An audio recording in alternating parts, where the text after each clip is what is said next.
In this video, I want to answer some of the questions I get asked all the time. What's your favorite campsite? What's the favorite food that you've eaten at one of the campsites? And what's the coolest thing behind the scenes that you normally don't get to see when we're filming on the show?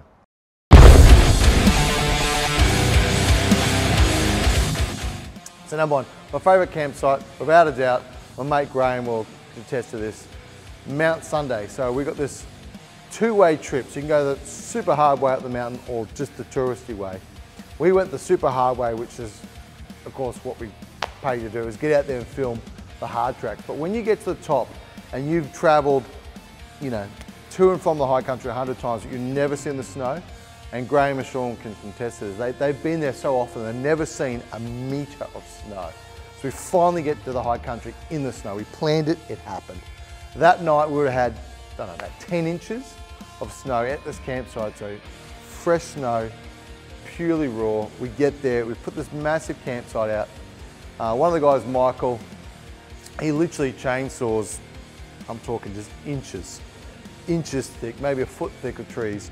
We've got a fire, we can't be within 3 feet to 3 meters by the end of the night. The snow is purely virgin, the fire is 2 meters in the air, the sky is perfect.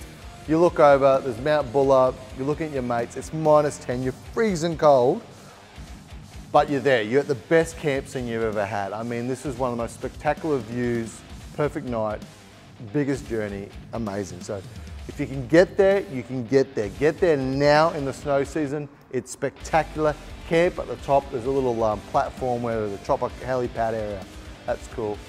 The other question is, what is your favorite food you've ever eaten? So a good mate of mine, Chips Pringle, would tell you about the night we were at Rocky. He's the cameraman, by the way, behind the scenes. You don't get to see him. We had this big croc fest. So what they do, the guy at the local croc farm at Rocky, wonderful people there, they said, let's get some meat out, let's eat it. So we just barbecued up, I mean, we're talking croc ribs, steaks, all these delectable little balls. And then Chips comes out with this little popcorn chicken serving and boom, popcorn chicken croc style, and that was dead set, one of the best nights. So we've been a few tinnies, a few laughs, and then this platter of croc food was unbelievable. So that was popcorn croc, is my favourite camp food I've ever eaten. And then the last thing I get asked all the time is, what's cool behind the scenes that you don't get to see? And normally what you don't see is, you don't see when we're tired, we're frustrated, there's a bit of bickering. We've been 4 or 5 days, you know, we stink, we're covered in mud, and you're just down, and you just need that moment of up. And one night, Rocket Rod, absolute legend in the game, Rocket Rod, he surprised us. So we'd traveled for 5 days and we're stuffed, we're out of alcohol, we're nearly out of food. We don't even know if we're gonna finish this journey because we don't know where we were. We're cutting a track. And that night, Rocket says, he pulls out 6 glasses. And somehow, I don't know where he kept these glasses or where he hid this bottle of rum, but it was gold label, small batch, limited edition rum, which I'm not a rum drinker, but this is nectar from the gods. He just pours it, and no one said a word. We just, and seriously, that was one of the best behind the scenes that you guys won't get to see, but between the boys, it was one of the best moments ever.